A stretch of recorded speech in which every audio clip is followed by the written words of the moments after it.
Hello student, welcome to I science. तो आज मैं आपके सामने जो क्वेश्चन लाया हूँ जी एडवांस का, वो ईयर 1987 का क्वेश्चन है। और ये सब्जेक्टिव क्वेश्चन, सब्जेक्टिव क्वेश्चन भी आप जानते हैं पूछा जाता है। Numerical type, single answer correct, multiple answer correct, और सब्जेक्टिव भी होता है जहाँ पे आपको एक्चुअली सॉल्व करना पड़ता है और आंसर लाना पड़ता है। तो चलिए देखते हैं। 1987 का क्वेश्चन है, चैप्टर है करंट इलेक्ट्रिसिटी। और यहाँ पे अगर आप डायग्राम देखेंगे तो कुछ रेजिस्टेंसेज हैं, लेकिन इनफाइनाइट कॉम्बिनेशन ऑफ रेजिस्टेंसेज है। तो ये थोड़ा सा अलग था, इसलिए मैंने ये क्वेश्चन लिया हुआ है। क्वेश्चन पढ़ता हूं मैं आपके लिए। An infinite ladder network of resistances. Infinite, देखिए जो डॉट डॉट दिखा रहा है, मतलब ये कॉम्बिनेशन इनफाइनाइट जा रहा है। 1 ओम 2 ओम 1 ओम 2 ओम 1 ओम 2 ओम 1 ओम 2 ओम, ऐसे कंटिन्यूअसली इनफाइनाइट हो रहा है। तो अच्छा, 6 वोल्ट बैटरी भी कनेक्टेड है across A B. Negligible internal resistance, मतलब आपको बैटरी का इंटरनल रेजिस्टेंस कंसीडर करने की जरूरत नहीं है। दो क्वेश्चन है। पहला question, show that the effective resistance between A and B is 2 ओम।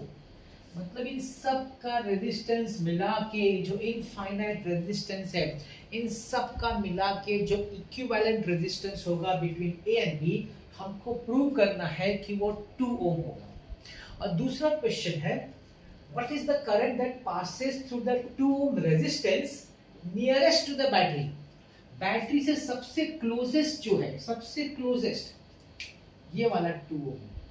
तो पूछा है कि इसके अक्रॉस या इसके थ्रू कितना करंट पास हो रहा है। आई होप आपको क्वेश्चन समझ में आया। एक, इन सब का इक्विवेलेंट ये रेजिस्टेंस प्रूव करना है 2 ओम। दूसरा, बैटरी से सबसे क्लोजेस्ट जो 2 ओम रेजिस्टेंस है, वो ये वाला, उसके थ्रू कितना करंट पास हो रहा है। ये दो क्वेश्चन है, चलिए देखते हैं। ये इक्विवेलेंट रेजिस्टेंस ढूंढने से पहले मैं आपको एक मैथ्स का एक कंसेप्ट बताना चाहूंगा जो जनरली डेरिवेटिव में देखा जाता है। जैसे कि सपोज आपको एक क्वेश्चन है, y is equal to root of x plus root of x plus root of x plus root of x plus and it is dot dot. इस तरह का क्वेश्चन अगर सॉल्व करना है तो हम लोग मैथ्स में क्या करते हैं, स्क्वेयरिंग करते हैं। यहाँ पे आ जाता है वाई स्क्वायर, एक बाहर वाला रूट निकल जाएगा और सब वही रिपीट होगा, और सब वही रिपीट होता है इनफाइनाइट टाइम्स। अब फिर हम क्या करते हैं, y square is equal x plus इस, ये भी इनफाइनाइट है और इनफाइनाइट जो है दैट इज वाई, तो इस पूरे को हम वाई लिखते हैं। मतलब हमारा क्या कहना है कि जो रिपीट हो रहा है ना, उसका अगर एक पार्ट हम बाहर निकाल लेते हैं तो जो रिमेनिंग पार्ट होगा वो भी वही होगा जो इक्विवेलेंट दिया हुआ है। जैसे फॉर एग्जांपल हमारे पास 100 करोड़ है, उसमें से अगर हम 1 रुपया बाहर निकालते हैं तो क्या बोलेंगे, कितना बचा है। हम थोड़ी बोलेंगे 99 करोड़ 99 लाख, नहीं, हम बोलेंगे 100 करोड़ ही भाई, 1 रुपये निकालने से कुछ फर्क नहीं पड़ता। सेम चीज यहाँ पे है और सेम कंसेप्ट हम यहाँ पे यूज करने वाले हैं कि एक जो रिपीट वाला पार्ट है उसको बाहर निकालेंगे तो जो बचा हुआ पार्ट होगा वो भी वही होगा जो इनिशियल वाला पार्ट है। ठीक है, तो देखिए ये कंसेप्ट मैं यूज कर रहा हूं। तो यहां पे अगर हम ध्यान से देखें, जो रिपीट हो रहा है ना, रिपीट, वो ये वाला पार्ट रिपीट हो रहा है। 1 ओम और 2 ओम, 1 2 1 2 1 2 रिपीट हो रहा है। सपोज मैं बोलूं, suppose R equivalent is equal to capital R। मतलब इन सब का मिला के, इन सब का मिला के टोटल जो इनफाइनाइट रेजिस्टेंस सब का मिला के इक्विवेलेंट रेजिस्टेंस सपोज R है। ठीक है, अब मैं क्या करता हूँ, ध्यान से समझिएगा, ध्यान से। अब मैं यहाँ पे क्या करता हूँ, मैं यहाँ पे एक जो रिपीट वाला रेजिस्टेंसेस है ना, रिपीट जो है, रिपीट ये और ये, मतलब 1 ओम और 2 ओम, इसको बाहर निकालता हूं। अब मुझे बताइए, अब आप मुझे बताइए कि 6 वोल्ट से ये ए है, ये बी।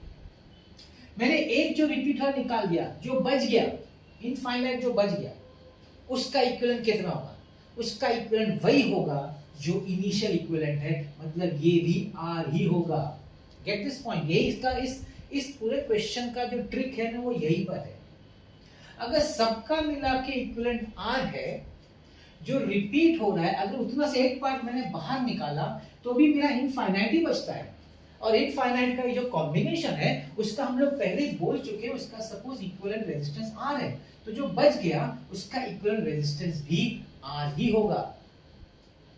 तो इसमें दो आर है, एक तो जो रिमेनिंग है वो आर है, और इन सब का मिला के भी आर है। I hope you are getting my point. इन सब का मिला के आर है, और एक निकालने के बावजूद जो बच जाता है वो भी आर है। ये अगर आपको समझ में आ गया तब क्वेश्चन में कुछ भी नहीं रहता है। तब देखिए क्या होगा। So R equivalent will be equal to, अब हम देखेंगे ये तीनों का सॉल्व करना है अगर, तो ये दोनों पैरेलल है, इसका कॉम्बिनेशन जो इक्विवेलेंट आएगा वो इस वन के साथ सीरीज हो जाएगा। तो ये जो पैरेलल है इसका हो जाएगा 2r upon r plus 2 plus, अब ये जो कॉम्बिनेशन है वो 1 ओम के साथ सीरीज हो जाएगा तो प्लस 1। लेकिन r इक्विवेलेंट तो r है, तो r is equal to cross multiply 2r plus r plus 2 upon r plus 2। So r square plus 2r is equal to 3r plus 2. Bring it on the left hand side. R square minus r minus 2 is equal to 0. अब यहाँ पे आप quadratic solve करेंगे तो आपको factor तो मिल ही जाएगा। r minus 2 r plus 1 is equal to 0, r is equal to 2 or r is equal to minus 1. Now this is not possible because resistance cannot be negative. So R is equal to 2. But what is R? R is nothing but equivalent resistance. Therefore, equivalent resistance is equal to 2 ohm. We have proved the first part. हमने first part prove कर दिया है, हमें बोला है show that the effective resistance between A and B is 2 ohm. So it's that simple. आपको सिर्फ एक ही कंसेप्ट मालूम है, इनफाइनाइट, जब भी ऐसा इनफाइनाइट वाला सम होता है तो जो रिपीट वाला पार्ट होता है उसको बाहर निकालने का, और जो रिमेनिंग पार्ट होता है वो वही होगा जो इनिशियल पार्ट है, मतलब जो इनिशियल हमने एज्यूम किया पर वही रहेगा। It will not make a difference. तो ये आपका हो गया फर्स्ट पार्ट। सेकंड पार्ट में बोला है what is the current that passes, excuse me, what is the current that passes through the 2 ohm resistance nearest to the battery. यहां से करंट कितना पास हुआ इस वक्त से। तो सबसे पहले हम टोटल करंट पता करेंगे। तो टोटल करंट जो होगा वो होगा V अपॉन R इक्विवेलेंट। तो V है 6 volts, R equivalent 2 ohm which is equal to 3 ampere. मतलब यहां से जो करंट पास हो रहा है वो 3 एम्पीयर करंट पास हो रहा है। अब देखिए यहां से भी 3 एम्पीयर का करंट आएगा, यहां भी 3 एम्पीयर करंट आएगा, ठीक है। अब यहां पे जंक्शन आ गया, अब जंक्शन आ गया यहां पे आना पड़ेगा, उसका समझने के लिए यहां पे आना पड़ेगा। तो यहाँ देखिए यहाँ का 3 एम्पीयर करंट है, ये भी 3 एम्पीयर करंट है। अब यहाँ जंक्शन आ गया, अब जंक्शन आ गया तो करंट डिवाइड होने वाला है दो पार्ट में। मजेदार बात ये है कि जो दोनों पार्ट है ये कितना है हमको, ये 2 ओम है। दोनों रेजिस्टर सेम वैल्यू के, उनका मैग्नीट्यूड सेम, मतलब दोनों का वैल्यू सेम है R 2 ओम। तो करंट अगर डिवाइड होगा तो it should divide equally because the resistance R equal. तो इसको ओरली अगर कोई बोलना चाहे तो बोल सकता है भाई अगर 3 एम्पीयर दो पैरेलल रेजिस्टर में अगर डिवाइड होगा तो इक्वली डिवाइड होगा, मतलब 1.5 एम्पीयर 1.5 एम्पीयर। ये डायरेक्ट आंसर है। लेकिन since it is a subjective question हमको इसको सॉल्व करके दिखाना पड़ेगा। तो कैसे दिखाएंगे सॉल्व करके? हम बोलेंगे कि ये दोनों, ये जो इक्वल रेजिस्टेंस है R और ये जो 2 ओम है जो क्लोजेस्ट टू द बैटरी है, दोनों पैरेलल कनेक्शन है, तो PD दोनों का सेम होगा। PD across 2 ohm and R will be equal, है कि? देयरफॉर चलिए अभी हम लोग यहाँ अज्यूम करते हैं कि यहाँ से करंट सपोज I1 पास हो रहा है 2 ओम से। अगर 2 ओम से I1 पास हो रहा है तो यहाँ पे बैलेंस करंट होगा 3 माइनस I1, क्योंकि टोटल 3 एम्पियर है। अगर 2 ओम से I1 पास हो रहा है तो R में से 3 माइनस I1 पास होगा। सिंस पोटेंशियल डिफरेंस दोनों का सेम होगा तो यहाँ पे होगा 2I1 should be equal to 2 into 3 minus I1. So 2I1 is equal to 6 minus 2I1. 4I1 is equal to 6. I1 is equal to 6 upon 4, 3 upon 2. I1 is equal to 1.5 ampere. ये हम लोग ने इसमें सॉल्व करके दिया क्योंकि subjective question है।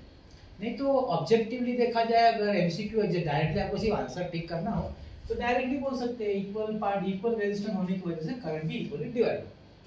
मगर सिंस उनको सॉल्व करके चाहिए so we have solved it and we got the answer. The current passing through the 2 ohm resistor which is nearest to the battery is 1.5। तो क्वेश्चन इनफाइनाइट देख के आदमी डर जाता है, लेकिन आप जैसे कि देख सकते हैं अगर आपको मैथमेटिक्स का कांसेप्ट याद है जो आपने किया होगा डेरिवेटिव्स में तो वही कांसेप्ट हमने यहाँ भी अप्लाई किया है और आसानी से ये क्वेश्चन सॉल्व हो गया। तो आज के लिए यही क्वेश्चन था। मेरे को थोड़ा सा लगा कि ट्रिकी हो सकता है, इसलिए मैंने लिया। ऐसे और क्वेश्चन लाता रहूंगा। नेक्स्ट वीडियो में हम लोग फिर मिलते हैं and thank you so much for watching this.